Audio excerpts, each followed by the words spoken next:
તો ગુજરાતના ગૃહ વિભાગમાં સચિવાલય સ્તરે બદલી અને નિયુક્તિ કરવામાં આવી છે.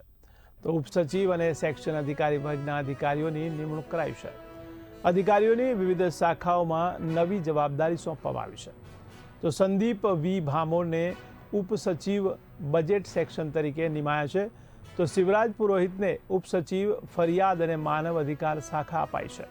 કૌશલ કુમાર બારોટને ઉપસચિવ હોમગાર્ડ વિભાગ આપવામાં આવ્યો છે. તો શૈલેષ વી ગઢવીને ઉપસચિવ કાયદા વિભાગ અપાયો છે. આ ઉપરાંત 9 મામલતદારને પ્રમોશન અપાયા છે. ત્યારે મહેસૂલ વિભાગ દ્વારા જાહેર કરેલા આદેશ અનુસાર ગેસ કેડરના જુનિયર સ્કેલના 26 અધિકારીઓની બદલી કરાઈ છે. આ સાથે જ વહીવટી ક્ષેત્રે બહોળો અનુભવ ધરાવતા 9 મામલતદારોને પ્રમોશન આપીને નવી જવાબદારીઓ સોંપવામાં આવી છે. તો બદલી પામેલા અધિકારીઓને તાત્કાલિક અસરથી પોતાના નવા ફાળવાયેલા સ્થાનો પર હાજર થવા સૂચના અપાઈ છે.